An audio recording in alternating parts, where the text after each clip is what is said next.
The sky over Junatar shimmered with an eerie calm, a quiet that didn't belong. Old traders said the silence before the storm always had a taste, bitter, like metal on your tongue. And today, the whole colony of Suraya 4 felt it. They came in the night, not the kind of night that Earth used to know, but the eternal dusk that hung over this small, terraformed world.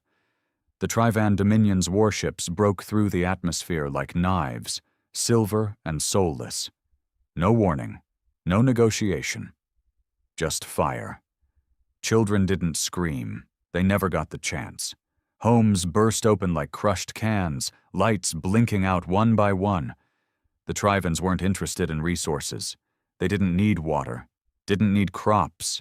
They came for dominance. They came because they could. Earth's colonists, most of them farmers, medics, teachers, had no weapons. The colony was declared neutral under the Galactic Accord. It was supposed to be safe, protected, a place for families, for hope. That hope evaporated in a matter of minutes. Jules Moraine held his daughter's hand as they ran through the burning field of soy leaf stalks. She was 7, small, fragile, asking questions he didn't know how to answer. "Daddy, where's Mommy?" Jules didn't have the heart to tell her. Not yet. Maybe never. He just ran faster, gripping her tighter, whispering, "Keep going, baby, keep going." They weren't soldiers. None of them were. But the massacre didn't care. A Trivan soldier, 8 feet of armored cruelty, drove a spear of light through a fleeing teenager just 10 paces ahead. Jules saw the kid's body crumple, the glow still burning through his chest. He almost threw up. But his daughter kept him moving. By dawn, Suraya 4 was silent again. Not the peaceful kind. The kind where death hangs in the air like smoke. What the Trivans didn't know, or didn't care about, was that every colony had a beacon, a distress signal. And when Jules finally made it to the underground relay station and shoved his bloodied hand on the console, Earth heard it. The signal reached Luna Command within 13 minutes. Admiral Reyna Solis hadn't slept in 36 hours, but she didn't need rest. She needed orders.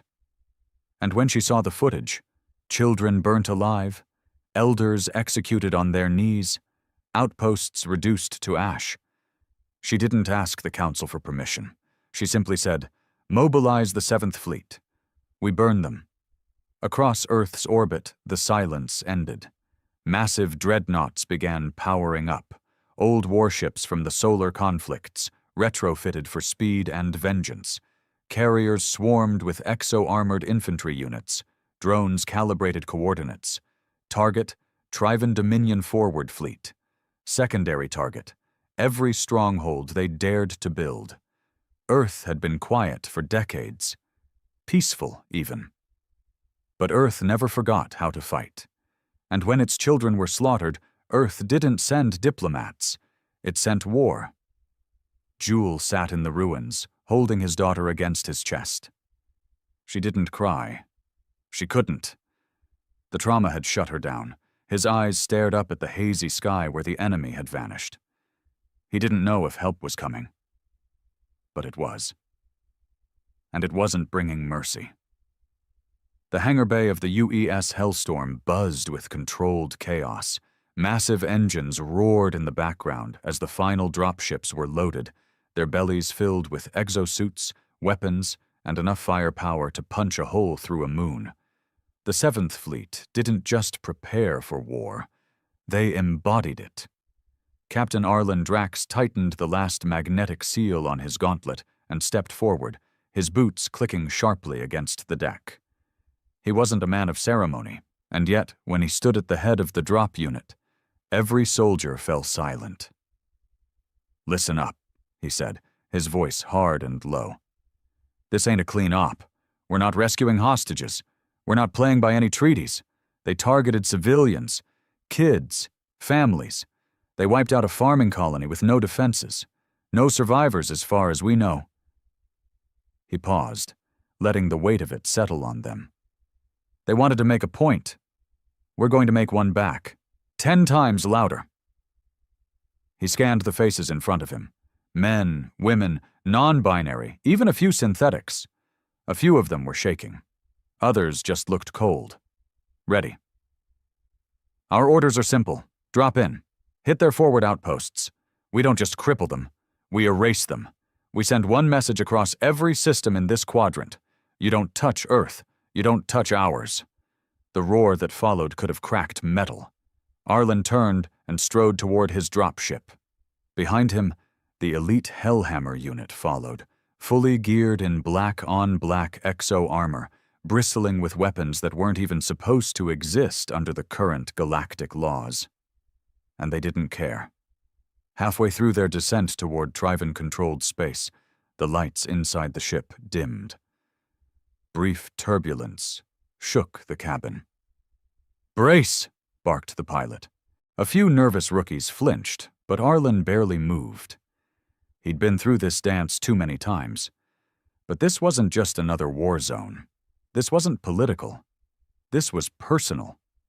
The fleet's target was a Trivan outpost on the fringe of Zoral 5, a volcanic moon used for ore processing and military operations. It wasn't heavily populated, but intelligence showed signs of the same ships that had been identified at Soraya 4. If those bastards were down there, Earth's first message would be delivered straight to their throats. The moment the doors split open, the scent of sulfur hit them like a wave, along with the distant rumble of tectonic movement underfoot. Zoral 5 was alive.